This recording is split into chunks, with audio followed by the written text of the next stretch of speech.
Welcome back to the Nerdrotic Podcast. My name is Gary Buechler. I am live in San Francisco, California. I come to you from nerdrotic.com, and down south in San Diego is my good friend and co-host, Dennis Bithoulkas. What is up, Dennis? Nothing much. How you doing? Well, obviously you're kind of hallucinating. How many fingers am I holding up? 42. I'm a little tired.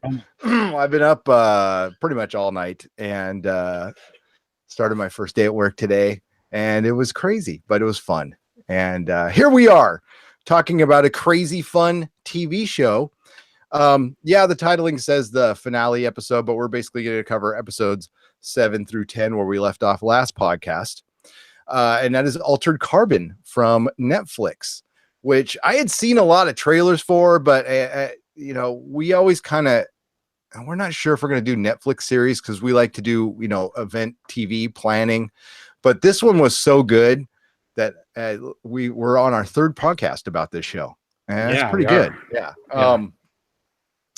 And what's good about this, it got, especially the second half of it, got pretty like comic book, but in a good way, but in a real good way. So where do you want to start out, Dennis? I guess we're at episode 7. We're at episode 7. We might as well just start off where we left off. We left off with Tak being rescued from the fight room, also Ortega as well, but she gets knocked out and left behind by the mystery ninja woman. And we find that the mystery ninja woman is none other than Tak's sister, Ray. His long lost sister Ray, who we got to see in a vision in episode 1. And yeah, it really came out. I got to be careful when I say this. A Deus Ex Machina. She came in and saved the day from the fight scene. This was a kind of an interesting twist. And this episode is one of my favorite. And this has the least Joel Kinnaman in it. And it's got the origin story somewhat. They've been telling it throughout the series, but this is pretty much all original Tak. And this is all linear at this point. Yeah. And so what ends up happening actually is when he was in the arena, when he got stabbed by his clone that the Russian had taken over, he had been stabbed with a Reaper multiple times. So his body, his sleeve was dying, and Ray was actually just going to let it die. She was like, you know what? Let's just kill you or re-sleeve you. Everything will be good. And he's like, no. Save the sleeve. Because, of course, he still wants to give Riker back to Ortega, of course, when this is all over with. So he finally convinces her to save the sleeve, makes her promise. And so she goes in and starts injecting him with stuff. And as he's passing out, that's when we start getting flashbacks to how he became an envoy. And basically it starts off with their home life and we saw them being abused as children, and then Tak killing his father, and then taking the rap for it. And he's in a VR holding cell, if you will, and gets basically given the opportunity to become a Praetorian, work for the CTAC.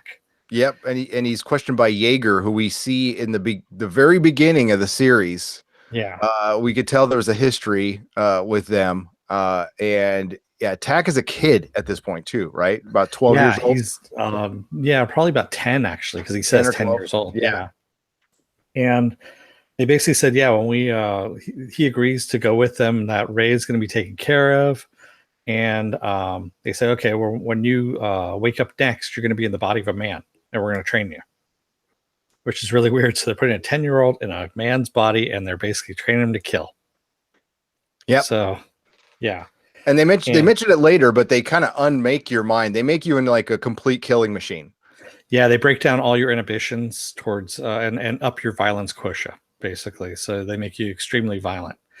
And they basically said, his sleeve, they're going to let it grow. It's going to be on ice, so he can come back to it later, but while he's out working. And sure enough, we see him years later as Praetorian and going on a mission. And we find out that, they're going to take out this Yakuza crime boss that's really bad news. And Jaeger's basically saying, you know what, same drill happens. Person who kills the most people gets time off. And that's pretty much how they look at it as. They don't care about life other than it's just time off and more money. That's really what it is. Yep. Very callous. So we find out when they get down there that Tack is by himself, and he gets a gun pointed at the back of his head and finds out it's his sister. Yeah. So this operation is on Tack's homeworld, and it's the first time he's going back. So that's why he got his original sleeve. His fellow soldiers were kind of bitching about it. One of his fellow soldiers, it wasn't the same person, but it looked like a person who shows up later when he goes for the dipper. It looked a lot like the same actor, but it wasn't. Yeah. Yeah. So Tack gets and they're all pissed about that. He gets to go. He's going to his homeworld. And he's. I love their suits, by the way. Those suits. I love the Praetorian. Yeah, the Praetorian suits. I love the helmets too. Yeah. The helmets look kind of alien-like with all the red lights on there, like multiple eyes. Yeah. Yeah. I'm sure we're going to see a lot of those at Comic-Con. You think so?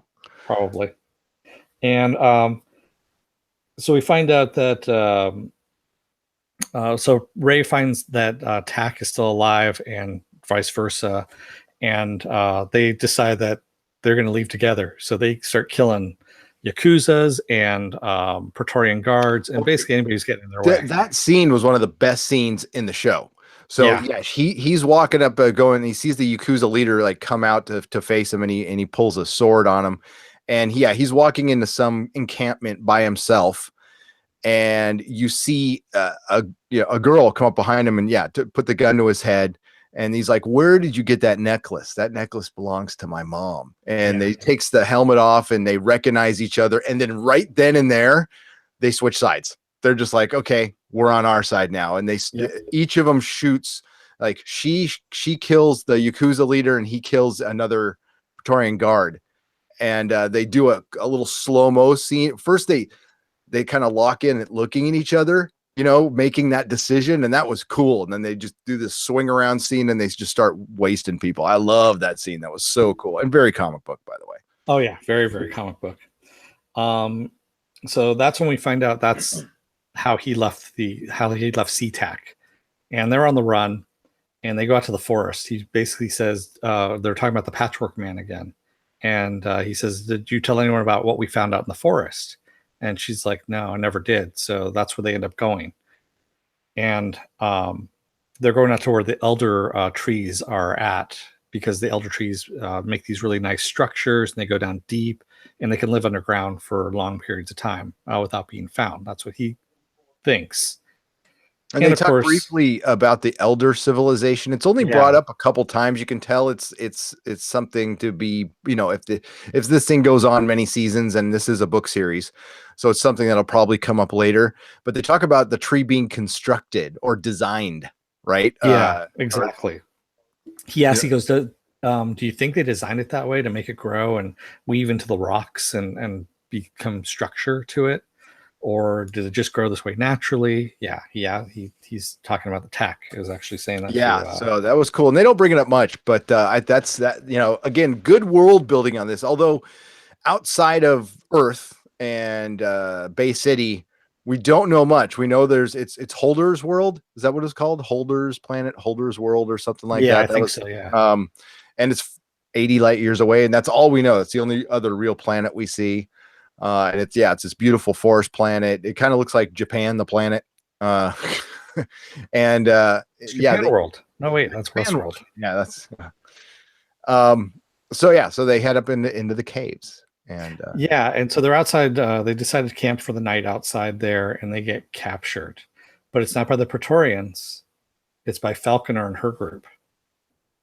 And Falconer knows who he is, and they have no problem with Ray. They just have a problem with him because he's killed so many of her people. And she's like, you know what? There's a big bounty on your head. I could just turn you in right now and, get the money for it. He says, you're not going to do that because you'd be putting yourself just as much danger as I am. So they end up, of course, striking a deal that he'll help her as long as they get trained and they hide out with them. And so that's when we start seeing the training starting to happen and them having an uneasy alliance between the envoys and Tack. Yeah, so he's not only got SeaTac training now, he's got envoy training. So he's like a double badass. Exactly. And So we end up finding out, they go on missions together. They needle cast into a SeaTac facility and take it out. And of course, Tac gets left behind because one of the guys doesn't like him. And Tac is able to get out.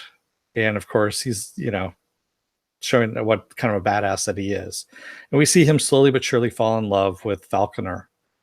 And we find out after they sleep together, because Falconer and him sleep together, that another interesting little tidbit of information that she didn't say until after they're done is she goes, "Oh yeah, and by the way, my name's Quell. I'm the one who actually invented the stacks. That's the reason why I want to get we have her whole reasoning behind not wanting people to live forever. That it's going to be everyone will be corrupted by not fearing death, and then also other people will just amass these mountains of wealth and never be able to be touched, and that's what she fears." Yeah, she talks about for one, yeah, she gives some other name. She some Japanese name. So we're assuming she's real old. So she's the first person to stack herself. And the reason she did it was like a brilliant reason was she, for one, she was obviously this brilliant mind. She's probably like an Einstein. And she wanted to see other planets, and they were limited by a lifetime. So the actual motivation to do it was great. It was like for space travels, for exploration. And now that she's lived so long and we've got the meths, and this was 250 years in the past, so I'm sure they had meths back then too, or the starting of them. She saw what it was turning into humans. Like, there's a reason we have, a lifespan. And, like I said, last podcast, look at how jaded rich people get in this lifespan. Imagine 500 years. Oh my God. Yeah, I don't even want to get into it. But so it also, even though she did create it, which makes it a little better, I was always having a problem before she admitted she created the stack. She was like, "We need to bring it all down." And I'm like, who is this chick to just say we should just end it? It's like reactionary and like, hey, we need to bring it all down, fight the man, fight the power, super kind of idealistic thing. Yeah, but then when she says she created the stacks, I'm all, oh, that was pretty good. Yeah. That was pretty good. Because she was almost like too perfect, but she makes a mistake at the end, but she ends up kicking both the guy who hated Tac and Tac's ass. Yeah, pretty hardcore. But remember, she's like this brilliant mind, so she applied that to fighting, to revolutionary tactics and stuff, and she's probably been doing it for a couple hundred years. So it all made sense after that. So at the end, and they're planning to do this big suicide mission to needle cast into some mainframe, and the core, the core, and she's going to inject a program that basically would give everyone 100 years. That's it. No matter what you did, you only had 100 years that you could monkey with or live, and that would put everyone on an even playing field. I was looking for the actor's name and I don't see it, but this isn't Joel Kinnaman either. So we're following a third Tac, which is the main Tac, and he was the guy from the Wolverine, you said? Wolverine, yeah. He was actually the archer from the Wolverine that was covering Mariko's back. Yeah, he's really good. See, I would watch, like I said, all three guys who played Tac. I'll watch a show with any of those three guys as the lead. They were all really good. So to have that strong of a cast, I mean, the cast in this is so good. Even Ortega gets good as it goes on. Like she's badass at the end. So she won me over big time. I still had some problems with her. I saw it later on after you had mentioned it, and then I was like looking at it, I'm like, yeah, he's right. It was super. Well, it makes sense that why she overacted, because she was protecting Riker's body, but the actual execution of that first episode, her just acting was not good. Yeah, not good. But it gets better as it goes on, especially like at the very end with the family thing, which we'll get to. Yeah. So we end up the attack actually doesn't happen here. It happens later. Am I correct? Yep. Okay. Yeah. I couldn't remember. I actually had gotten blurred there on some of these things. So well, the thing is, we see the attack from two different perspectives, one later. So we get Tac's perspective. So we do see it end, and it ends badly. They something happens, A lot of and ash. there's a lot of ash falling down. Everybody's dead. We don't know why. And the shuttle with Tak's sister, with Ray and Quell on it, explodes. And it looks like it looks like SeaTac came in, and at first they think they must have they injected the virus, but they must have had a workaround of some kind. And SeaTac came in and just caught him and killed everybody. And Tack survived. He was the lone survivor, and that's where it ends. We don't know how he survived. We don't know what he goes on to do after that. And this is a good 2/3, 3/4 of the way through the episode, and that's when we get back to he's sitting on a couch with Ray, back to Joel Kinnaman, and he's just kind of going over things, and Yeah, we do find out at the end of this episode kind of what happened, though, because he starts putting it together. He's like, "Wait a minute, you were on the shuttle with Quell. What did she say?" And then Ray's all, "Well, it just happened so fast, you know." Yeah, she says it happened so fast I don't remember. And how she says how she survived was that we may have to end up excuse me, kicking someone out of chat here in a moment. Don't worry about it. Go on. I'll take Sorry. So we end up finding out that her reasoning, how she was found, was that the shuttle crash and her remains were found by an archaeology suit along with her stack, and that she had enough DNA to bring Ray back. And actually, Ray said she posed as a how'd she say, a settler that was trying to escape the carnage, and that's how she escaped, basically. And we find out that Tack gets up and he says, I got to wash my face. I just got to splash some water on my face. As he walks out, he's just not feeling all that right because the Reaper, is still kind of screwing with him a little bit. He walks out into the hallway and he sees these cases for the sleeves. And one of the sleeves, of course, is the auctioneer that had found him, supposedly. And then we see the little girl that he had talked to in the museum. And then we saw, different people that he's been running into here and there. And also the crime boss who had hired the Russian as well. And he finally puts two and two together. And it's like, oh, she's the one who's been trying to find me all this time. She's the one that set everything into motion. And she's also probably the one that's involved with Bancroft, his death. And he says, why'd you do it? And she basically tells Tack, you know what? Just end the case quickly. We could be together and do it believably, or she'll kill everyone that he knows and their families. Yeah. And she said when he asks her, why did you do it? She's all, well, Quell asked me that too. And I told her it was because they gave me life. And she didn't want to die. So she didn't want Tack to die either. So they were on the suicide mission. And from her perspective, Tack was following with this, he was just a sick, he's just a little boy in love, following this revolutionary who's gonna, just waste his life. And she wants to live. She had just gotten back together with him, just found him and then go on a suicide message. So in the beginning, and then Tack was making all the decisions for her. So I can kind of see her perspective in the beginning. Now, remember, it's been 250 years. So she's turned into a meth, basically.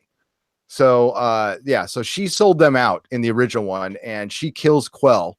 But she goes, I told Quell that I did it because they gave me life, but the reason is I actually did it for you. Yeah. And that's when she said, and by the way, if you don't join me, I'm going to kill all the fireflies. She calls them fireflies. Yeah. That you love. And it's weird. Tack, right before that, when she's walking around, he's got visions of fireflies around her. He's like getting visions, which I wasn't sure what was going on with that, but then it came into context, when she mentioned fireflies, and that's where it ends. So we find out, like, we were trying to figure out who the big bad was. And it looks like at this point it's his sister. Exactly. And that was a nice little twist there. So, Yeah, and that's where that episode pretty much ends, right? And yeah, we go into episode 8 from there. Yep. And this is when we come back to Ortega and what's going on with Ortega. And she basically comes into the back into the precinct after Aboud is dead. He's experienced real death, and everyone's just kind of looking at her, and she's like, "What?" She's mourning, of course, and the captain basically says, "Hey, what are you doing here? You're supposed to take some time off." And she's like, "I'm fine. I can do this." And he goes, "Nope, you're out now. You're out. Just take your stuff and leave." And basically forces her out. In the meantime, she says, "Well, since I'm out," she goes and talks to Mikey or Mikey, excuse me, and who's the tech guy in the PD, and basically says, "Hey, I've got some blood on my hands. Do you mind taking a look at this blood, doing a little DNA sample, and seeing where it comes from?" So Mikey's really saying, "You know what? I can't do that. I really can't. I'm going to lose my job." He goes, "Remember," and I love this line, because remember when I told you I could see your areolas through your shirt? He goes, "That almost got me fired." He goes, "This is going to be a lot worse." So we end up having him taking the blood. And of course he says, "Just call me back." He goes, "It'll be the last thing I do." Then we go back to Kovac, who is shocked, about the revelation that his sister has been trying to find him and that she's the big bad.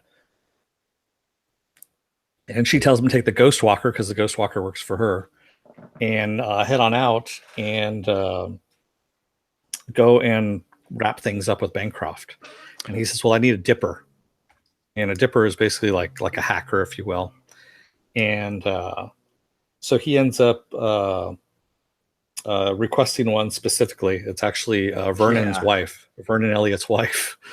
And she ends up getting cross-sleeved into a guy, which is very, unnerving for her. She's really kind of pissed off about it and emotional about it. And as they're walking back to the hotel, Ortega spots them. And the Ghost Walker basically says, "Take care of her, get rid of her. Otherwise, I'm killing your sleeve. And that's going to be it. We're going to be done here." And so he basically emotionally hurts her by saying, "I didn't care about you. This didn't mean anything. You get your sleeve back. Just, screw off," kind of thing. So I'm going back over my notes here. So then they end up going back to the hotel, and Vernon and his wife meet back at the hotel, and Vernon's really kind of upset again that his wife is cross-sleeved, and what's happening there. And he's also kind of shocked that Tack actually got her out, got her off ice in order to help them out. And sorry, take a look. Are you taking a look over there? Yeah, I've got an eye on it. I've got an eye on it. Thank you. I can make somebody a mod here. Jody, you're a mod. And, there we go. Brian too. There we go. Keep going there. Perfect. So what ends up happening is they go and check in on Lizzie, see what's happening with Lizzie, because Poe has been teaching her to fight, use knives, use guns, all this kind of stuff. And they don't really like what they see. They say, she's not, she's becoming something that she's not. And what ends up happening is she steps out, her mom steps out, and she recognizes her mom, even though it's in a different body. And that ends up kind of snapping her out of it. She recognizes her mom, and then she recognizes her dad, and she seems to be okay, even though, she's getting all this badass training from Poe. And which is good. The only thing about Lizzie is I know she's kind of supposed to be a little robotic, right? Because her mind has been completely broken. So whatever they're bringing back, they have referenced that it might not be her. Like it might be some essence of her. Yeah, exactly.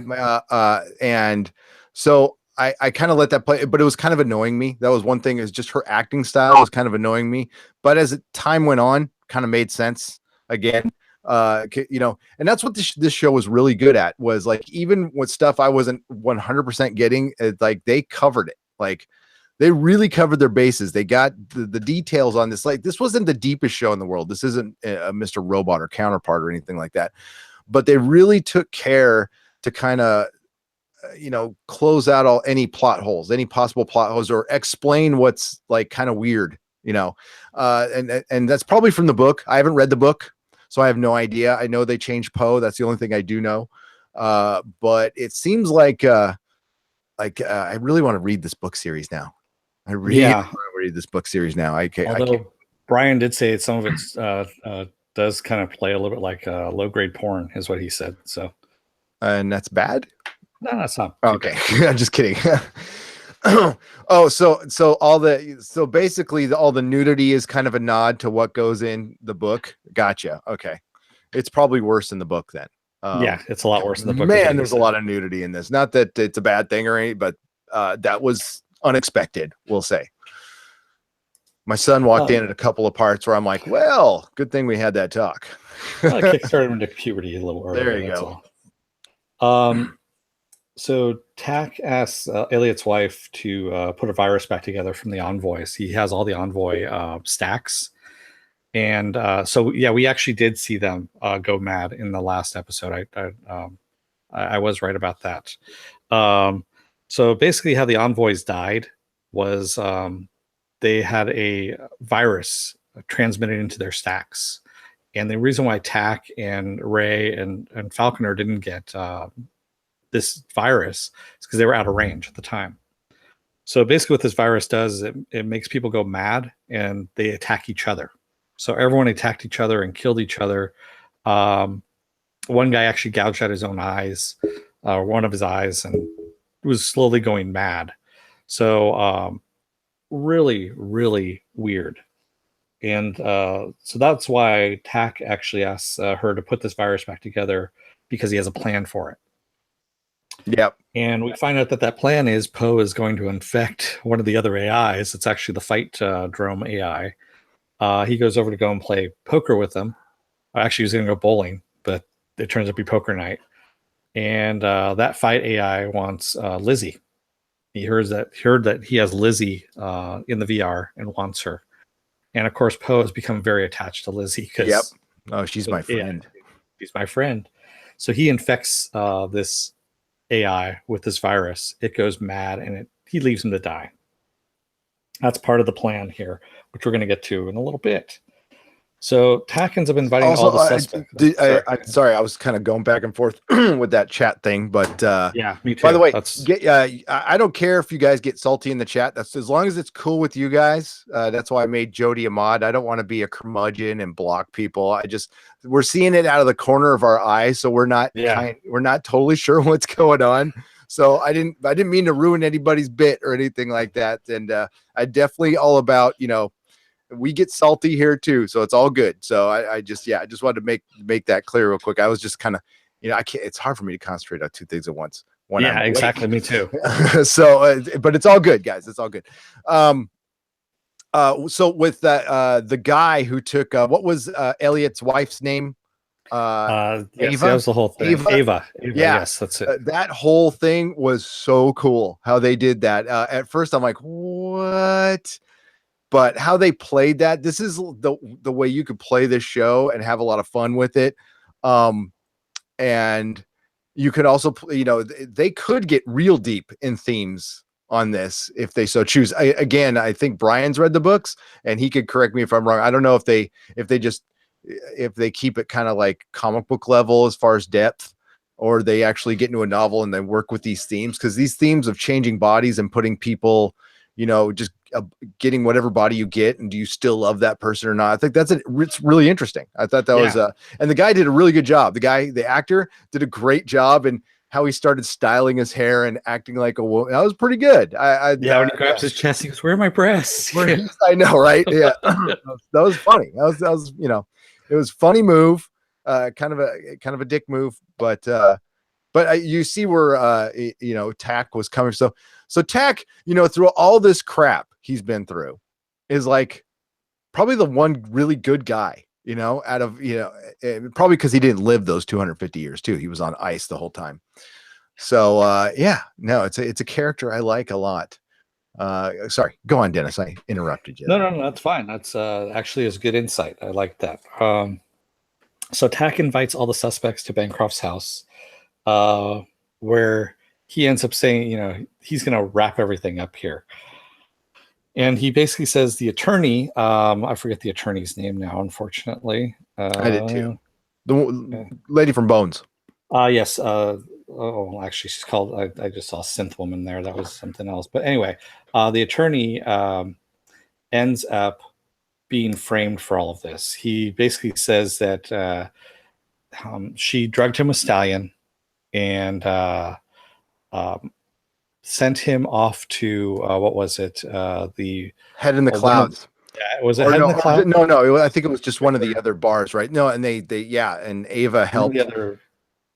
Took some pictures and helped just fake a bunch of imagery, and it's really screwed up what they do to her. I mean, the attorney was kind of and she was trying to be an up and comer. She was trying to become a meth. She was a grounder who wanted to be a meth, and she was on the way to becoming that. But basically what ended up happening is Tack kind of screws up that ambition for her. And he says that she infected Bancroft. So I'm trying to get this straight in my head. Bancroft with the virus. So Bancroft was going insane. And that was actually going to upload to his needle cast, which was going to happen in about 10 minutes. And so he was going to blow his stack out so that it wouldn't, of course, upload because he already has a version of himself in the stack. And that's when the attorney came in and took the gun out of his hand. And then, no, we're not going to let you do that just yet. You need to upload first. And he fakes his own upload, supposedly, with his eyes. And then she helps him blow out his stack. And that's how he frames her on that. Yeah, Tack frames her, which is messed up, but it actually ended up being the most merciful. Because she probably would have ended up actually dead at some point anyway. Yeah, Tamara Taylor. Thank you, Jody. That's her name, Tamara Taylor. Thank you, Jody. But that was screwed up, but well played by Tack, and they had to end that thing quick because Ray, was hanging it over Tack's head. So they had to end it quietly in some way or another, and Tack gets his pardon, and his money, and could have bailed out. It could have just gone at that point. Well, why he's waiting for his pardon, because Bancroft needs to go and get this. And by the way, Bancroft is pretty cruel. He basically says, everything we've given you, everything you've had, is what he tells Tamara. He goes, it's gone. He goes, just find a gutter. Just find a gutter, because that's where you're going to live now. And it's just very cruel. And as Tack is waiting for his pardon from Bancroft, because Bancroft has to go to another part of the house to go and get this, and everyone is left, he goes up and takes a look at the telescope that Bancroft has, because Bancroft has a telescope pointing out the window, and he punches in the date, the date, and also the time that he knows that Bancroft had died, just out of curiosity. And it points up to the last thing that he was looking at, which is a place called Head in the Clouds. And he remembers that Poe, initially, when he was going to the hotel, had offered him Head in the Clouds as an option, as one of the super supreme packages. And basically, you can do anything you want there, anything and everything. And the amount of money that he had at his disposal, he could have done that. Yep. And he starts putting two and two together as to what really happened. And he feels really bad about framing her, but he still takes his pardon and his money anyway. Yep.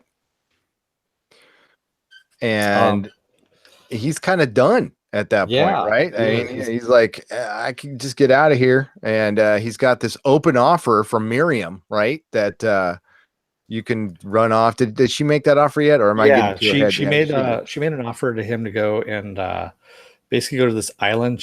She has multiple islands, that she'd give him one of the islands, and that he could screw as many clones of her as he wanted to until he got tired of them. That she basically would double sleeve or triple sleeve or whatever.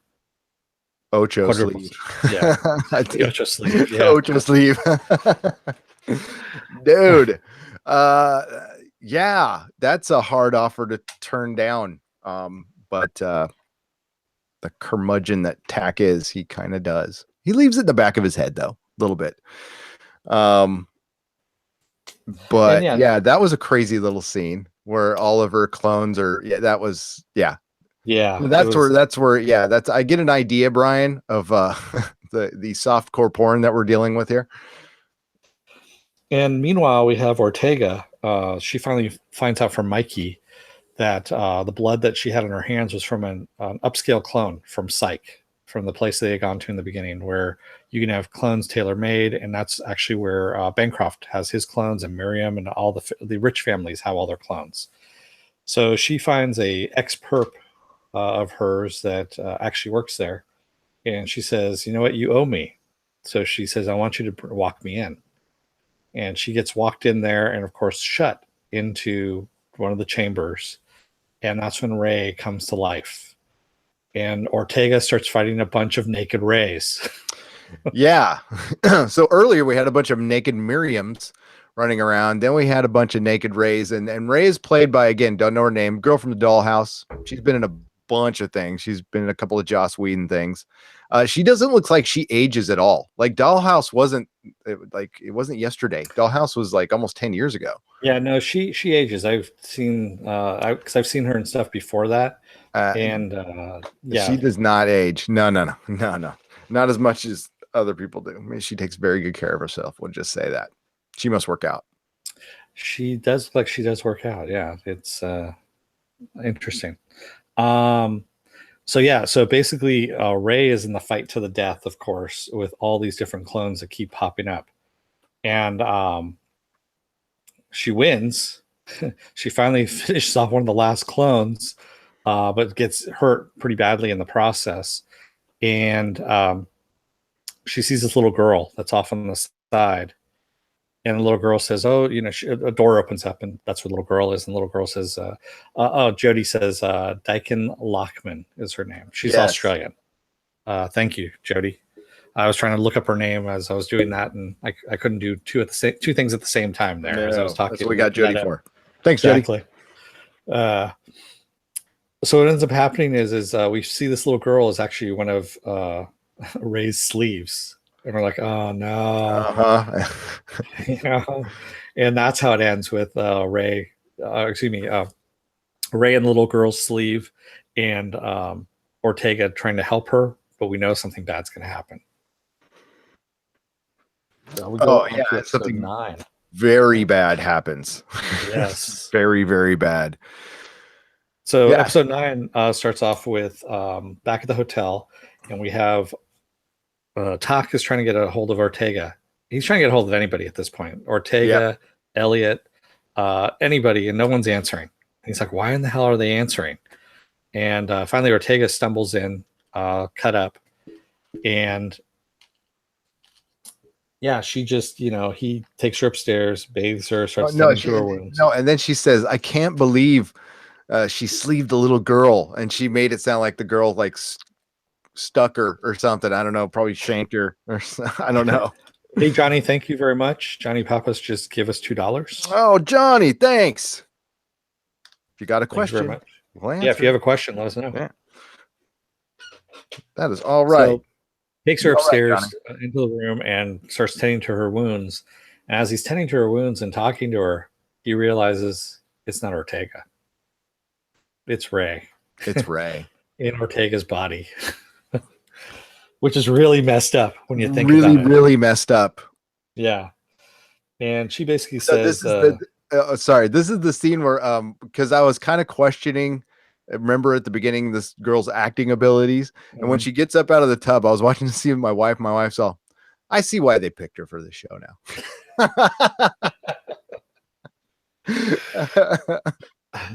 I'm all, my wife was watching, so I'm like, it's nothing. Man, it's just a girl, whatever. Got to play it cool, guys, Hang on, I got to rewind this because she interrupted me. Yeah, quiet. This is an important scene. The podcast. Think of the podcast. I gotta watch it a couple times. Like just this particular scene only. Yeah, just this one. It's really important. God. And just like that, we're demonetized. Yeah, whatever.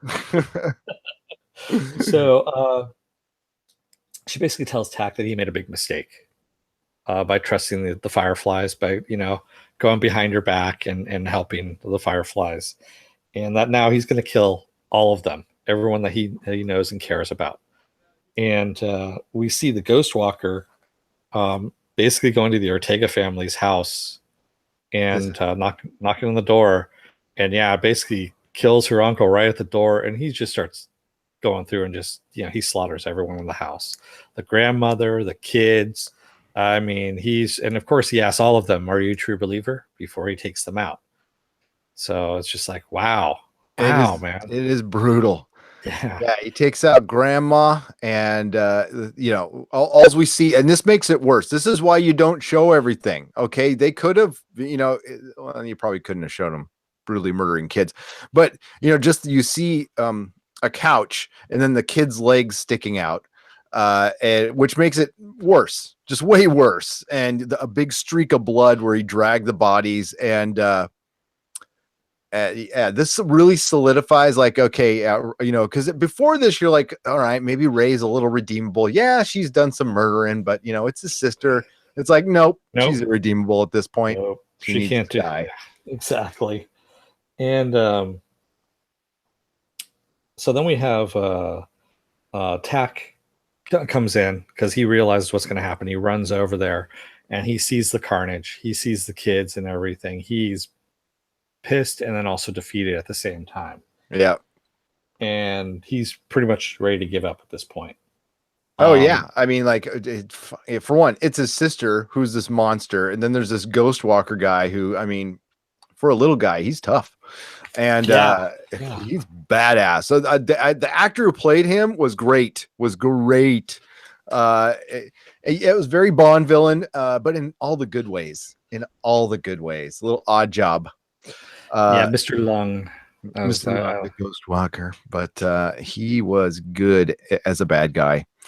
And you're only as good as your bad guys. And I wasn't sure Ray, when I saw the Ray reveal, her being the bad guy, I was like, I don't know. Yeah, I wasn't sure about it either.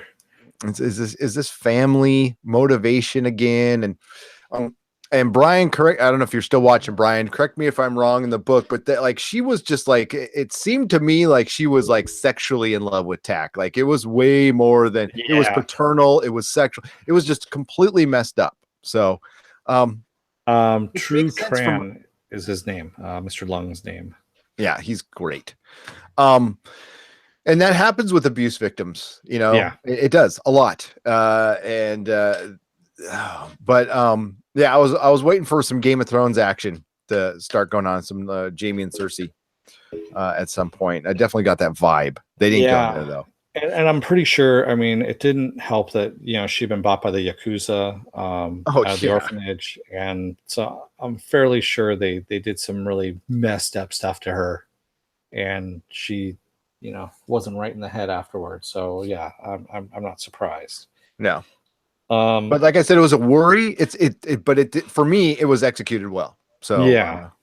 So we see him defeated. He walks outside Tack, and there's a car that's waiting there for him, and he gets in. It's Miriam, and he's basically going to go off to the island, and have sex with multiple Miriams. And it's kind of believable at this point. Yeah. I'm like, I don't blame them. If they ended it right here, that would have been a really messed up ending and different.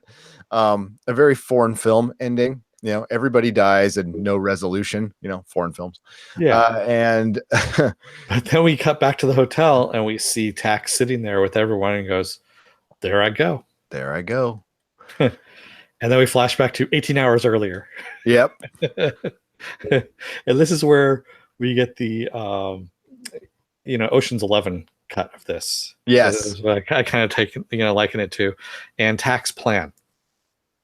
So Tack's plan was that he was going to double sleeve himself by using the 3D printer, the clone printer that Bancroft's son had in that little room.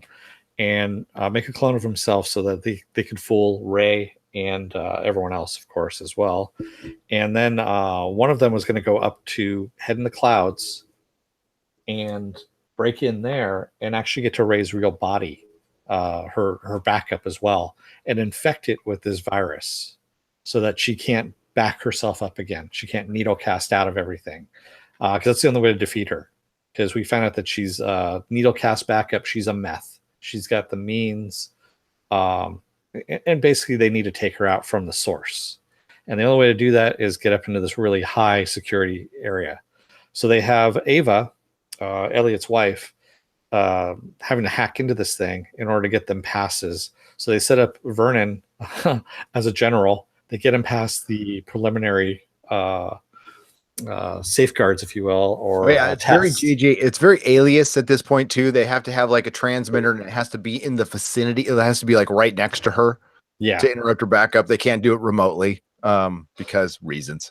So, but that's okay. And they send Elliot up there as the general, and I love Tack's backpack that he takes around, the little Hello Kitty little kid backpack that lights up. Yeah, it's funny that he bought all the drugs in. Exactly. And Tack is hiding in the trunk of the car, and of course, Elliot, dressed up as the general, goes into the his room that he's supposed to, and we find out that what has happened is all these rich people, what they're doing is they are buying the experience of killing someone for real, like real death, and the people that are going to die don't know that they're actually going to die for real. They think they're just going to get re-sleeved into a better sleeve. And that's like a 19-year-old girl. Ugh. Yeah, that's the whole messed up thing. And she starts crying, saying, what's wrong? Did I ruin the experience? Did I ruin the fantasy? If you want, I could be someone else. And he ends up drugging her and knocking her out so that, he can save her. And then also get his job done as well. And as he's walking out, the proprietor of Head in the Clouds makes it even worse by saying, is everything all right? If you want, we can get you another one if you want to do this again, or we can get you a guy, or we can even get you some children if you want. And that, of course, is pretty much what sets off Vernon. And he takes the bolt gun that he has and just pops the guy in the head, kills the other two guards. And at this point, by the way, too, I should say, Tack has gotten out of the trunk and has made his way into the facility by using the Reaper on himself again to bring down his body temperature so that the sensors don't sense him. And he's walking through this hallway that has, I guess, a bunch of synths in it. So it's there are like synthetic humans there that can change form. And again, they're all naked. Again, lots of nudity in this show. Don't know if I mentioned lots of nudity. Yeah. Both sexes. So I mean, it's pretty equally divided.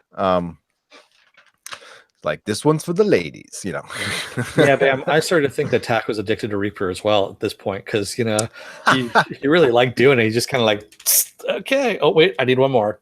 There we go, I'm good. Well, when he was on SeaTac, they had him on a bunch of drugs, and obviously he likes drugs because he spent supposedly his last day on Earth in the first episode. He bought the entire bag. Yeah, exactly. Which I mean, last day on Earth, yeah. That's the whole thing about this show is like them talking about meths, and I just think of meth heads, which there is a lot of where you live in El Cajon. I know because I used to be one in El Cajon. I drove past quite a few when I went to Target today. So yes. They go into Walmart though. They don't go into Target. Oh no, there's one sitting outside Target. Trust me. Target. That's Target. Yeah. So the other thing that they were going to do as well, part of the plan was that Tack has a microwave wire transmitter contact lens in his eye, which is actually hardwired in. It's got a needle that basically goes into his eye. They screwed it in to his eye. And he needs this in order to get her confession, to get Ray to confess to everything. So basically they can show clear Bancroft or clear Camille of all this stuff, and then also the lawyer, and then also get Bancroft put on the charges of killing girls. And and well, I mean, on a lesser charge, manipulating the UN for Yeah. the 653 thing where you can't spin people back up so they can't see who killed them, because that was connected to Lizzie as well. So remember, Lizzie's part of this. And sometimes you lose that. I mean, there's a lot going on, and I'm Yeah. sure there's, they're trying to fit the important parts. Again, not having read the book, but you can tell where they're trying to fit the important parts in of the book. I'm sure Lizzie's story plays out a little differently. Her story, you could tell that it's probably written like there's a lot of going on in her head, and that's just stuff you can't do, you can't show. And so maybe that's why, that if anything, that might have been the weakest part of the show, is the Lizzie stuff. It's not bad, but it's definitely the weakest for me anyway. Yeah, we have a little bit of Lizzie, talking to Poe, saying that she's ready to go out into the world, that she's, she's been going out into the web on her own, and laying out little traps here and there, not traps, but laying out feelers here and there, like a spider, as she says, that when something vibrates, they can feel it. And she actually wants to be uploaded out to the web, is what she wants. And Poe's like, no, can't do that. We're going to get you a real body, all this kind of stuff. And so there's a little bit of interaction there. So we end up having Elliot and Tack burst into Ray's room. They find her and in Head of the Clouds. They put the little transmitter next to her and get her to start talking. And she says exactly what happened, is that she drugged, Bancroft with the stallion to basically make him lose his inhibitions, invited him to head in the clouds, where he ends up killing real death of one of the girls. And the other girl who was with him freaks out. Who was Riker's childhood friend. Oh, right? That's Riker's childhood friend. That was Riker's childhood friend. I missed that. And that's the one who just kills herself and hopes that her stack, she can get spun up. But then she jumps, and it's Ray who follows her out. Yeah. And she's like, you shouldn't be afraid of Bancroft, you should be afraid of me. She jumps, and that's when they pass the 653, I guess, really quick, so they can't spin her back up again. That's why her body's been on ice. And that was the mom who came in earlier going like, what the hell's going on, to Ortega. And that connects Riker. So Riker was trying to solve her murder, and he got set up and put on ice himself. So so everything has kind of been put together neatly, to me anyway. And Bancroft, he's so guilty. He feels so much guilt over killing a real death of one of these girls, because he always said there's a line that he would never cross, but it's because of the stallion that he ends up blowing out his own stack before the update, so he wouldn't remember any of it. So he actually killed himself when this is all said and done. So and he was Purfoy did a great job with him, because he is the meth who's like lived too long. Like there probably was a time where he was maybe a decent chap, but he has just lived too long and made a mess of things, as he says later on. But he was good in this. I don't love him in everything, but he was really good in this. I really loved him in Rome. Solomon Kane. Oh, I did too. I love that movie. Yeah, I love that movie. He did a kick-ass job. Was that direct digital or DVD, or did that actually get released? It got released. Yeah, it got released. That's right. We got passes for it at the comic store. Yeah, and I'm like, what the hell's this crap? And I didn't go, and I ended up watching it later, and I freaking loved it. I thought it was great. Yeah, it was one of my favorite movies and I was very disappointed that they didn't release it with much fanfare. Also, he was in A Knight's Tale as well. Remember, he played the prince. Yep. No, dude, we got a DVD vault. That should be a Patreon thing. Yes. I know our list is getting long, but Solomon Kane is like perfect. I would definitely, I am right there with you. Love that movie. And so we basically get the her admission of what happened. And she goes, well, you're never going to get it off the ship here, because you're all going to die. And they're like, yeah, we've heard this all before. Not going to happen. And then, of course, they end up getting captured. Yep. So like Ray's formidable. And she explains as time goes on that she, has trained. She's amped herself up, possibly with drugs. She's amped up her clones to make them a little stronger. So again, so one of the biggest problems I have, I'm repeating myself if you guys have heard this a lot, but this is for the new people. One of the biggest problems I have in film, especially when I get older and I just get more, I don't know, judgmental, maybe, I don't know, is I, I I don't like little people beating up giant people unless they have superpowers. Okay. And you see this all the time with like Tom Cruise beating the crap out of a guy who's like a foot taller than him, or, a 120-pound woman like karate kicking, Angelina Jolie beating the crap out of 300-pound Russians. It's like, come on. But if you explain it to where, hey, she's been training for couple 100 years, she's been amping up her clones, she's been honing her skills, then I can believe it. That's totally believable. And the way she was fighting mainly with their sword, doing a lot of leg shots. I thought they did a good job with that. They were aware of it. It's they even did that in Star Trek Discovery. They finally I was watching the fights, was it Michelle Yeoh and Martin Green were fighting a couple of guys in the throne room, and they made sure to fight two short guys. You could tell there were two like really short guys they were fighting, because I have the biggest problem with that takes me out of anything. And I know it's a super nitpick, but it's my nitpick. But they did a great job with Ray, like kicking. She's really good. The fight scenes were great in this, especially the sword stuff. I loved it, even when she was fighting Joel Kinnaman, who's like a foot taller than her.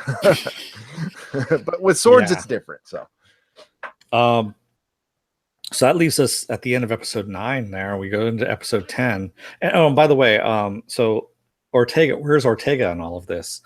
Ortega is strapped to she's in a chamber, and she's being VR tortured by a ghost walker.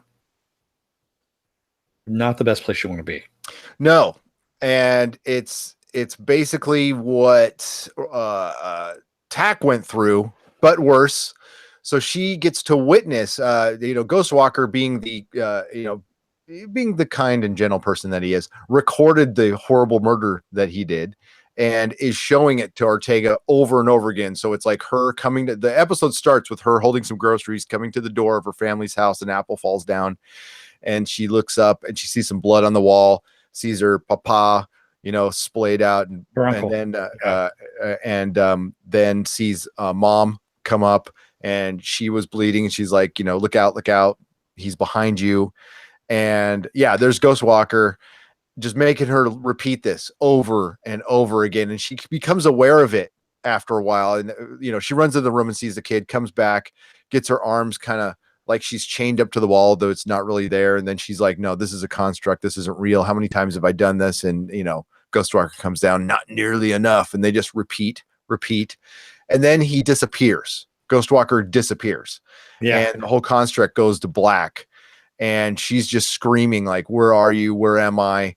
And she's trapped in some pod, and she's been there the whole time, just getting tortured. I don't know if the mind could take that. Yeah. It's just so messed up. I don't know how you recover from that, but that is messed up. That is really messed up. But that's where we start out the final episode. Yeah. In a really fun place. Yeah. And so we end up having, the guys are captured now, and everyone is basically brought into, have they already destroyed, have they already gone back to the hotel yet? Or no, they haven't yet. So, they figure out after this scene, Ray turns around and punches up her little computer on her table and goes, God damn it, they did infect my thing. All right, you need to trace the signal, get back to the hotel, and return that AI into nano dust or something like that. So that's why Ghostwalker had disappeared. So she sends them down. They do trace the signal. And they shut off the signal. And they shut off the signal, but it wasn't until they did get it through. Yeah, they got it through, but they got shut off. And then the hotel gets raided, and Poe pulls out his he tries to pull out his he pulls out his shotgun, and then the guns don't really come out of the ceiling, and you're like, what's going on? And Ghostwalker's got basically a TV remote. He's like infecting him. So Poe is dying, and Poe, so he sees that he's dying. He goes in to free Lizzie, right? Yeah. And she's like pretty much Neo at this point. She's like, I can see you're gonna die, and I can see the future and the spider webs and blah blah blah.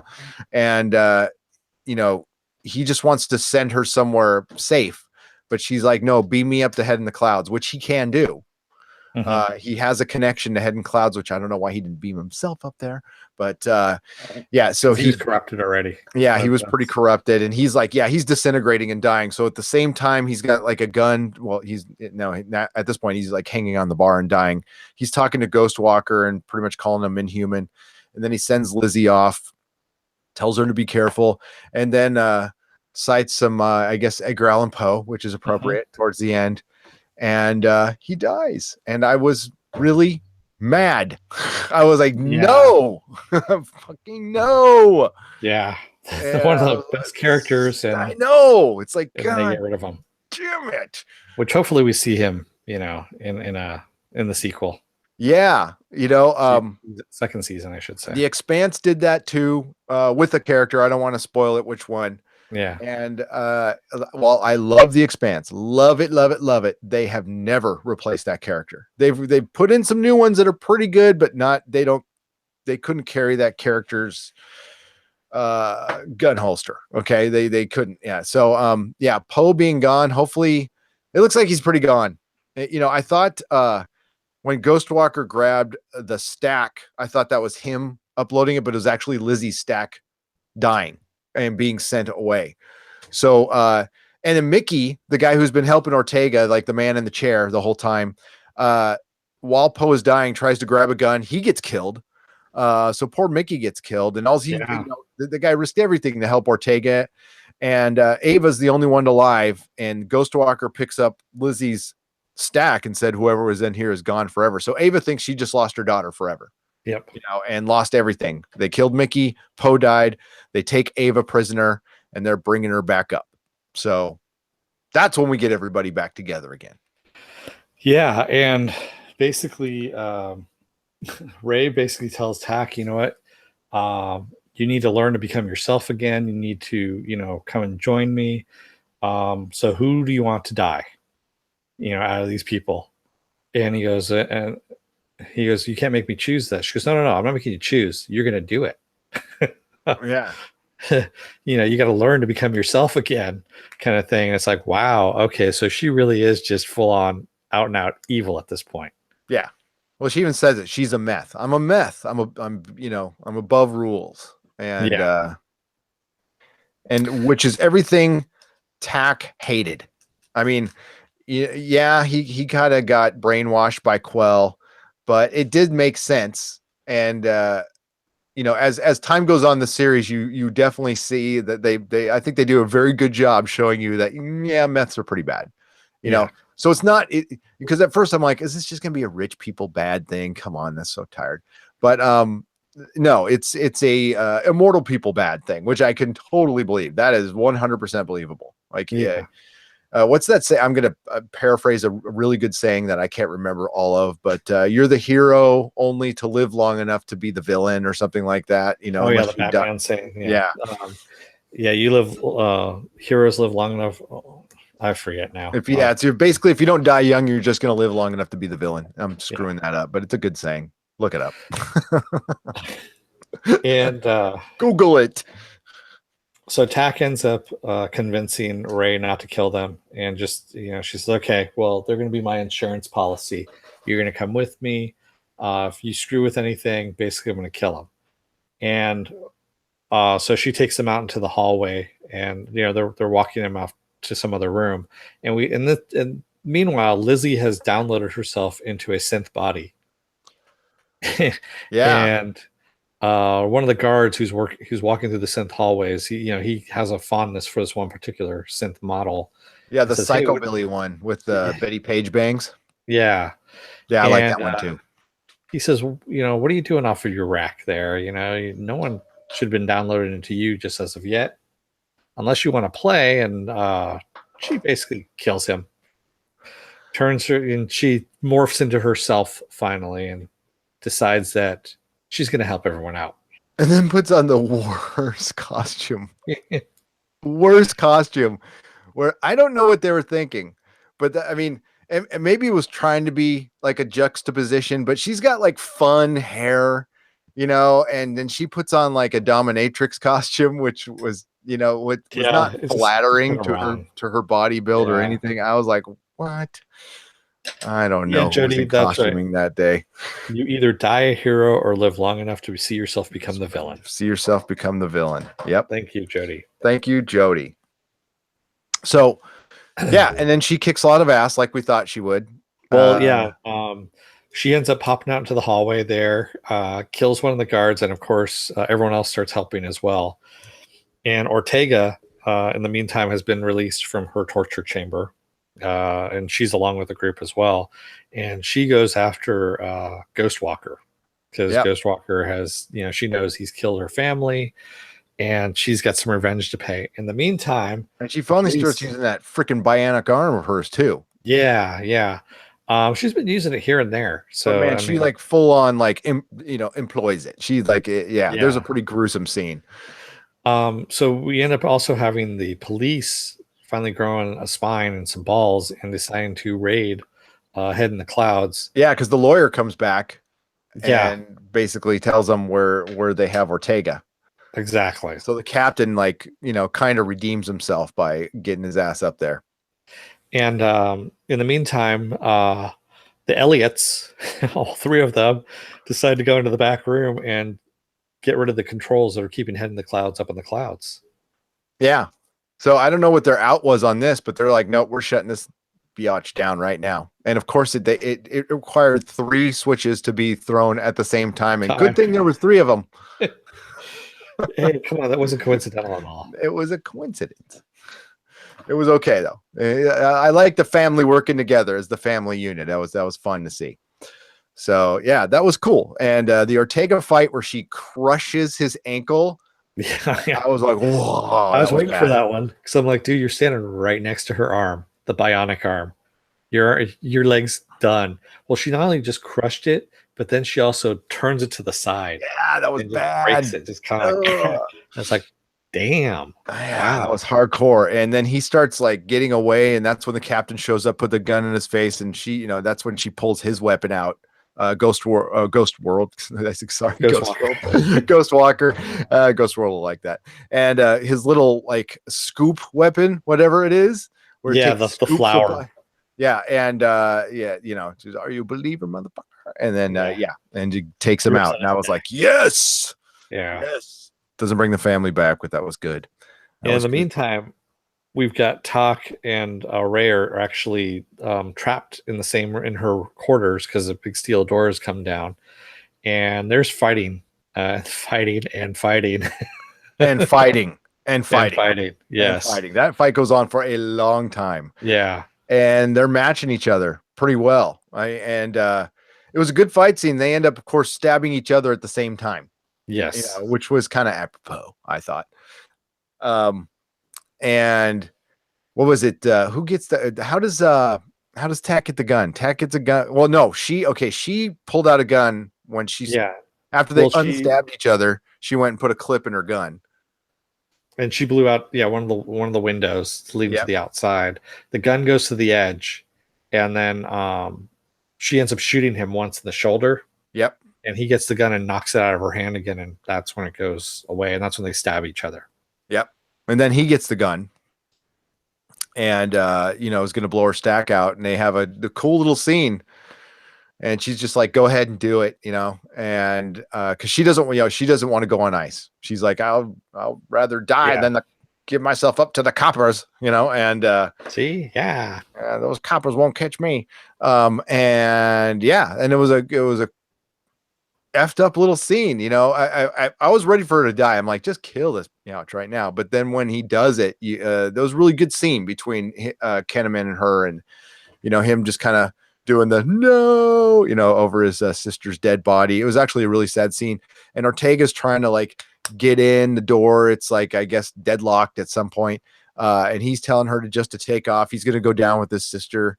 And and yeah, they pull him away, and everybody gets off the ship, and it crashes, or not the ship, but the Head in the Clouds facility, and it crashes into San Francisco Bay. Yep. Not far where Magneto moved the Golden Gate Bridge. Yeah, pretty close to the Golden Gate Bridge. Yeah, it crashed inside the bay. It didn't crash outside. Inside the bay. Yeah. And so then we have the whole aftermath of what was going on. They fished out the body, Tack's body, and his stack that was there. They find out that he's double sleeved, but since he helped everything, helped uncover all this plot that was happening with the 638, excuse me. That 653. 653. God, I do want to throw an 8 in there. The 653 numbers, man. Yeah, it really is. Yeah. So they decide to give him a full pardon. Yeah. But he's not allowed to keep, or he's not allowed to have another sleeve. So he's got to ask the sleeve that's having lots of sex on an island with Miriam's clones to come back and kind of give it up.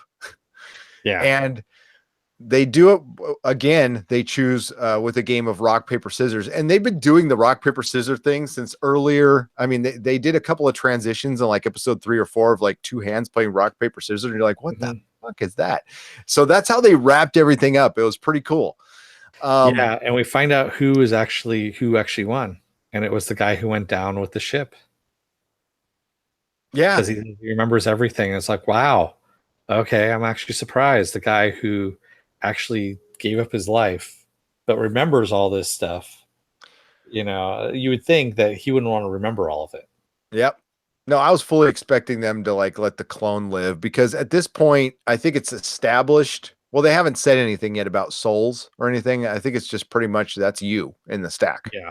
So it doesn't matter where you are. If you're split, it's you. Maybe that plays out later in the books. I hope it would, because that's kind of a big thing. I think that would be a missed opportunity if you didn't do that. So yeah, he wins out and he goes back, and then we still have a murder to solve, apparently. We do, because it's not solved. And so what ends up happening is we find out that Bancroft had tampered with the UN resolution. So he's got that. Also that he killed someone in real death. So he's got that strike against him. And he was drugged up. And he was drugged up when it happened. But still, he killed somebody. He did. So the cops are going to take him away. And then we go, but wait, there's one more. It's like Columbo. Exactly. One more thing, kid. Sorry. So then we also had they're gonna know who I'm talking about. Lizzie fingers Miriam for her death and says, I was pregnant. So she was pregnant with Bancroft's kid, and she came to the Bancrofts to ask for help, and Miriam basically kicked her to death. Yeah. Kicked her in the baby. Yeah. And killed her, and then also brought her to the torture facility and had her tortured with the Chinese worm that they were talking about. So she was the other woman that had that experience. Yeah, showing like she has gone full meth crazy too. Yeah. Again, showing that you cannot live this long. It is bad, especially with resources. Then you start like torturing people and killing babies and eating them or whatever they do. Yeah. So Miriam gets taken away, and that's when that scene between Miriam and Lawrence, and he's like, oh, we really made a mess of our lives. Is all, yeah, you think? Yeah, he says, we ruined each other, didn't we? Yeah, we ruined each other. The thing is, like, he's going to get away with it. He's totally going to get away with it. But well, I'll wait till you finish up here to see where we go next. Yeah, so we end with, the Elliots. Vernon pays off the rental on, or the storage fees on Ava's body, so they get her old body back. Lizzie decides to stay in the synth body because she says, real or not, who knows? Doesn't make any difference anyway. So she decides to stay in that. So they're one happy little family. Tack is actually going to give up his sleeve because he wants to give Riker back. We still don't know what happened to Riker at this point. What happened to his stack? And we never do find out about that. No, Which well, is they good. end it with they're in the apartment with Ortega, and he's talking about he's going to give the sleeve back to Riker. So Riker's stack is intact. Okay. So it is. So he's giving that sleeve back. And what Ray told? Did you mention that Ray told right before she basically killed herself? She had Tack kill her. That Quell is still out there. That she backed Yes, her I up. forgot about that. Yeah, I did too. But that okay, so that's the big thing. She mentions that she backed up Quell and Without her knowing about it. without her knowing about it, but she's hidden somewhere that only Ray knows. So that's why you can't kill me. But he kills Ray anyway. So he's going to go look for Quell, although he has no idea where she is. She's in the But DHR. she's in the DHR. I guarantee you Ray backed herself up to the DHR too. Yeah. I think, but her mentioning that, like, we haven't seen the end of Ray yet. So Quell is out there, and being in the DHR, that's why I was starting to think that all those visions he was getting of Quell, like, might actually be visions, and that's, I'm not saying that she's actually there, but it might be information leaking into his brain every time he is downloaded into a new stack or something like that. There might be bits of information that come with his download that might actually be Quell if she's, found a way to, because you're an bleed into the envoy, system. you're in VR, you can manipulate the VR. So if she's aware in her download somewhere and she's really old and so very brilliant already, why couldn't she somehow contact them? I don't know. People have read the books. You get to the next screen, as she says. Yeah. So Riker, Tack gives up the body, and we see Tack walking away, but we don't see what sleeve he's in. We see some boots. It's like just a lower angle of a guy with a trench coat and some boots walking away. You see the back of him. So and that's where it ends. It ends with him going to look for Quell and leaving everybody behind. So Ortega is going to be with Riker. Poe's dead. The Elliots are happy. Ava got her female body back. The Bancrofts are going up the river. And do you think this is like we mentioned before, it's going to be like Doctor Who, where you're just going to get a brand new lead character playing Tack? And we're Joel going to get has already said he's not coming back for season 2. So that's too bad. They're going to miss him. They're going to, I don't know if they bring Riker back or anything, but and there is a season 2.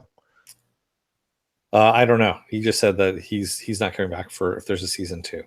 I posted that today on our Facebook page, but I'm not. They didn't say whether or not the season 2 has been greenlit or not yet. Yeah, that's well. I would be surprised if it isn't, and I think they really could. Just cast somebody different every time. Why not? Let's see how it does. It's a bold move, but Netflix has they can experiment like this, and if it just ends here, I'm pretty happy with it as it is, as like a one and done. I thought it was very, very good. Big thumbs up, 10 out of 10. That's the kind of sci-fi I like. And I'll watch it again. I'll definitely watch it again for sure. So yeah, Jody, I don't know where they'll go for season 2. I mean, obviously they're going to go look for Falconer. Well, there's a book series, so it's a book series. So I guess they'll base it on whatever book 2 is and it's the Tack Kovacs novels or something like that. I don't know if he's written book 2. I only saw it on Wikipedia today that it is a book series. So I think there will be a season 2. I just looked. I just Googled it. They haven't confirmed it yet, but. I think there's enough. A lot of people are talking about this show. Oh yeah, a lot of people are. Yeah. So I think I didn't see it promoted at all at Comic-Con. I could have missed it, but it could have been like outside. I didn't see everything outside, but I think we'll see it this year for sure. Yeah, I think there was something in one of the buildings, but I can't remember offhand. But there wasn't like an ultra carbon like Edgar Allan Poe bar or something like that. No. Which there might be this year. Oh, that would have been great. I would have been there. Yeah, you would have. Lush. So let's take some comments before we end this, because I gotta get up early tomorrow. So Ghost World, yes. Carnage with the purple flat top hair, that was actually Matt Frewer And for you youngins out there, he played Max Headroom back in the 80s. That's Max Headroom. And that's actually what they were kind of basing that off of a bit, was kind of a twisted Max Headroom, only with a flat top. Yep. Also in Watchmen. Yep. That's great. And many other things. Yeah, he's been many in other so things. many things. He's an awesome actor. Awesome actor. Yeah, no, seeing him in there, that's why I put the art on our second one. I could not pass that up. Love that guy. Yeah. Nice nod to Max Headroom there. I thought that was great. And he could be back. Yeah, if they come back to Earth and go back to San Francisco, I could see the characters coming back. But it sounds to me like he goes somewhere completely different every time. But I don't know. I honestly don't know. I would like to see a lot of those characters come back. Someone did ask us what our take was on Solo. on the Solo trailer. Yeah. You'll find out tomorrow. When there's so many trailers dropped. And a bunch of crazy news has happened in the last 24 hours that we might have to do an emergency podcast tomorrow.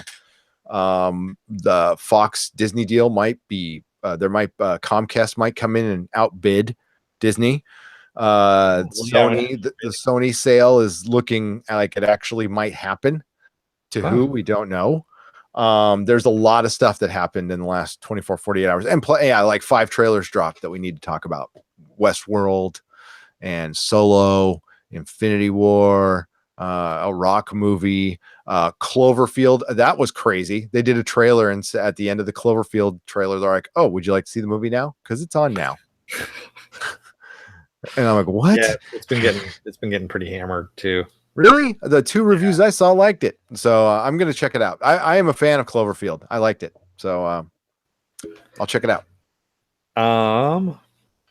Let's see here. A lot of people. Okay. I should say I haven't read the source material. This is from Hector Munez, but this show definitely makes me dive in deeper to find out more and hopefully enrich the experience. Yeah, definitely. Oh yeah, I'm all over these books. I am getting them. I've already actually got one, so I am all over it. Anything else, D? Some talk about Last Jedi, and then also something about Star Trek Discovery, because we're all over the place on this.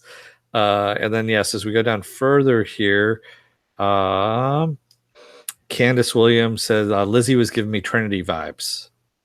Yep. Oh yeah, especially with the outfit she had on at the end, right? Candace? Yeah, she says it was a little too dominatrix-y, as she puts it.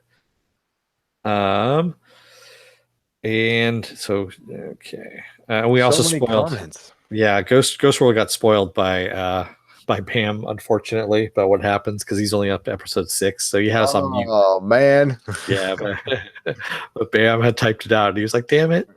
So yeah, Bam it. So Candace Williams says, "Yep, head in the clouds. I jumped from that place too. I'm so glad it went down. That place doesn't need to exist."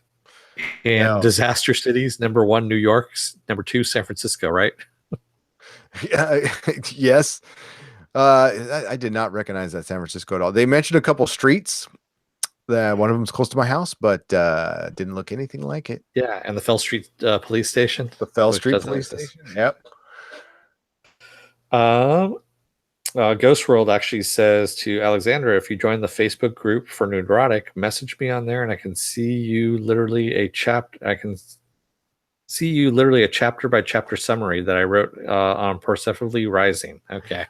Brian Smart says Doomcock's trailer was better than Solo. Damn straight. Doomcock. I love Doomcock. He's so good. Everybody go check out DVR Overlord. And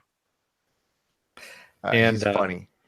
Candace says Ray was a little too one note for me as the villain. I wish she was more rounded out.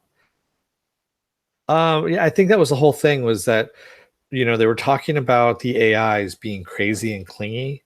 Ray was almost to that level of crazy and clingy, like almost like an AI would be. That's what I was getting off of it. I don't know about you. Yes. Yeah. No, definitely. Agreed there. Alexander, yes, I was talking about the Expanse character that merged with the Spores. One of my favorite characters in literature, actually, and one of my favorite characters on television. We want